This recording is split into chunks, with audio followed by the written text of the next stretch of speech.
কৃষি কৰ্মৰে স্বাৱলম্বিতাৰ নিদৰ্শন দাঙি ধৰিছে পৌৰ্ণিক নামৰ এগৰাকী বিশেষ ব্যক্তিয়ে। আমি প্ৰথমেই সামগ্ৰিক পৰিৱেশটো দেখাই ল'ব বিচাৰিছোঁ। প্ৰায় 4ৰ পৰা 5 বিঘা মাটি আৰু এই মাটিত তেওঁ ৰঙালাও খেতি কৰাৰ লগতে বিভিন্ন শাক পাচলি খেতি তেওঁ ইয়াত কৰিছে আৰু আমি দেখুৱাইছোঁ ইয়াত ইতিমধ্যে ৰঙালাও যিহেতু ওলাইছে আৰু কিছুদিনৰ পাছত বজাৰত বিক্ৰীৰ বাবে তেওঁ এৰি দিব। আৰু মই পোনে পোনে যিগৰাকী ব্যক্তি আছে কৃষক আছে মই তেওঁৰ পৰাই কিছু মন্তব্য লোৱাৰ চেষ্টা কৰিম। হয়, আপোনাৰ প্ৰথমে পৰিচয়টো, আপোনাৰ নামটো? মোৰ নাম প্ৰশান্ত শইকীয়া। মোৰ ঘৰ গড়মূৰ শইকীয়া চুকত।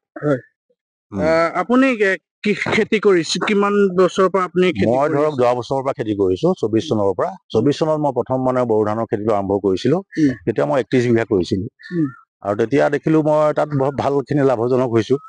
সেইবাবে মই এইবাৰ আৰু সৰহকে 47 বিঘা মান খেতি এইবাৰ লৈছো বড়ো ধানৰ খেতি।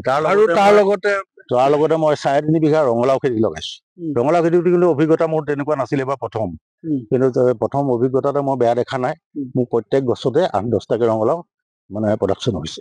আৰু দেখিছো বিভিন্ন খেতিও আছে, আলুৰ পৰা আদি কৰি ভেন্দি দেখিছো। হয় হয়, অলপ ভেন্দিও ঘৰত খাবৰ কাৰণে অলপ ভেন্দিও কৰিছিলো, আলুও কৰিছিলো। আলু ধৰক মই 3 কঠা মাটি কৰিছিলো। 3 কঠা মাটিত মোৰ 12 কুইণ্টেল মান আলু পালো। আৰু সৰিয়হ কৰিছিলো মই 1.5 বিঘা। 1.5 বিঘাত মই ধৰক 1.5 কুইণ্টেল মান সৰিয়হ পালো। কি কব, আপুনি যিহেতু খেতি কৰিয়ে আপুনি আধা সময় আপুনি পাৰ কৰিলে, গতিকে বৰ্তমান সময়ত নৱপ্ৰজন্মসকলে যিহেতু চাকৰিৰ পিছে পিছে দৌৰি ফুৰে, চাকৰি বিচাৰি হাবাথুৰি খাই ফুৰে, আপুনি সেই নৱপ্ৰজন্ম আপুনি কি ক'ব বিচাৰিব? তাকে মই ভাবিছো, এতিয়া চাওক আমাৰ ল'ৰাখিনিয়ে যেনেকে চাকৰিৰ কাৰণে দৌৰি ফুৰিছে, মই ভাবো চাকৰিৰ কাৰণে দৌৰি নুফুৰি আমাৰ বহুত মাটি পৰি আছে। ইয়াতে যদি আপুনি প্ৰথমতে বোলে নহয় 10 বিঘা মই খেতি কৰো, ইয়াত আহি লাগিলে বেছি উন্নত হ'ব। চাকৰি পকৰত দৌৰি থকাতকৈ নিজৰ খেতিত নিজে কৰিলে বেছি লাভজনক হ'ব বুলি মই ভাবো। সেইকাৰণে মই সকলো যুৱককে মানে নিবনুৱা যুৱকক মই অনুৰোধ কৰিছো, তেওঁলোকে আহি পেলাই তেনেকে প্ৰত্যেকে 10-5 বিঘা খেতি কৰিলে মই ভাবো যে উপকৃত হ'ব। আপুনি যে নিশ্চয়কৈ যিহেতু কৃষি বিভাগে যথেষ্ট আজিৰ দিনত সুবিধা দিছে বহু খেতি কৰিবৰ কাৰণে, গতিকে সেই কৃষি বিভাগৰ লগত আপুনি কেতিয়াবা যোগাযোগ কৰিছে নে? কৃষি বিভাগৰ লগত মই যোগাযোগ তেনেকে ঠিক কৰা নাই, কৰিছো। মানে যোৱা বছৰতো মোক যিখিনি আলু তেখেতসকলে দিছে, আমাৰ যিটো এগ্ৰিকালচাৰ মানে বিভাগৰ পৰা মোক আলু কঠীয়াটো মানে তেওঁলোকে দিছিলে, বীজটো। আৰু ধৰক বাকী সাৰ চাৰ তেওঁলোকে দিব বুলি কৈছিলে, কিন্তু মোক আজিলৈকে নিদিলে। কিন্তু মোক বীজখিনি দিছিলে, আলুৰ বীজখিনি দিছিলে, বাকী অন্য তেনেকুৱা ধৰক আজিলৈকে দিয়া নাই। দেখিছো আপোনাৰ যিহেতু যি ৰঙালাও খেতি ইতিমধ্যে গোট ওলাইছে আৰু হয়তো কিছুদিনৰ পাছতে আপুনি বজাৰত বিক্ৰীৰ বাবে উলিয়াই দিব। গতিকে এই ৰঙালাও খেতিৰ পৰা আপুনি কেনেকুৱা আশা কৰিছে বা? চাওক, মই ৰঙালাও খেতিটো এইবাৰ নতুন, মানে পদক্ষেপটো মোৰ নতুন। আৰু মই যিটো ভাবিছো এতিয়া যিটো ধৰক আমি ৰঙালাও লাগিছে, মই ভাবিছো নিশ্চয় মই উপকৃত হ'ম। আপোনাৰ লগত কিমানজন মান ব্যক্তি জড়িত? মোৰ লগত ধৰক 4-5জন ল'ৰা মোৰ লগত জড়িত হৈ আছে। এজনটো আমাৰ চাকৰি ৰিটায়াৰমেণ্ট হয়, তৰুণ গায়ন, তেখেতসকলেও মোৰ লগত যোগাযোগ কৰিছে, তেখেতসকলেও কৰিছে। মোৰো লাগক, ময়ে দিছো মাটি যোগাৰ কৰি দিছো, তেখেতে এইবাৰ কৰিছে।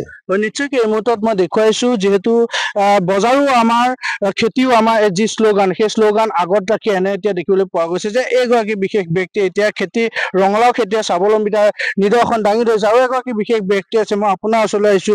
জানিব পৰা মতে আপুনি হয়তো চাকৰি কৰিছিলে আৰু এতিয়া চাকৰিৰ পৰা অৱসৰ লৈ আপুনি ইতিমধ্যে খেতিত জড়িত হৈ আছে। মই এবাৰ ধান খেতিও কৰিলো, আকৌ সৰিয়হ কৰিলো, 1.5 কুইণ্টেল মান মই পালো। আকৌ অলপমান কালা দাইলৰ খেতিও কৰিছো, সেইখিনি পালো প্ৰায় 25-30 কিলো মান। আলুও কৰিছিলো। তেনেকে আমি বিভিন্ন ধৰণৰ খেতি কৰিছে।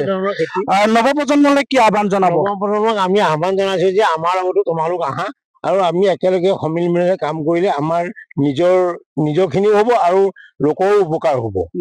সেইখিনি আমি দেখুৱাইছো। আৰু এয়া হৈছে পৌৰ্ণিক নামৰ এগৰাকী বিশেষ ব্যক্তি, আৰু তেখেতে বিগত বহু বছৰ ধৰি তেওঁ খেতিৰ লগতে জড়িত হৈ আছে। আৰু তেওঁ এইবাৰ দেখিবলৈ পোৱা গৈছে যে প্ৰায় 50 বিঘা মান তেওঁ বড়ো ধানৰ খেতি কৰিছে। তাৰ সমান্তৰালকৈ বিভিন্ন ধৰণৰ শাক পাচলি, ভেন্দি, আলুকে আদি কৰি ৰঙালাও খেতিও এইবাৰ তেওঁ কৰিছে। গতিকে বিশেষ ব্যক্তিগৰাকীয়ে নৱপ্ৰজন্মসকলে যি আহ্বান জনাইছে, যাতে চাকৰিৰ পিছে পিছে ঘূৰি নাথাকি তেওঁলোকে খেতিত মনোযোগ দিয়ক, আৰু খেতিয়ে যিহেতু যথেষ্ট স্বাৱলম্বিতা হ'ব পাৰে। গতিকে এনেদৰে তেওঁ এতিয়া এই মুহূৰ্তত আমি পৌৰ্ণিক নামৰ পৰিৱেশটো দেখিলো। পৌৰ্ণিক নামৰ এগৰাকী বিশেষ ব্যক্তি এতিয়া তেওঁ ৰঙালাও খেতিৰ লগতে বিভিন্ন খেতি কৰি তেওঁ স্বাৱলম্বিতাৰ নিদৰ্শন দাঙি ধৰিছে।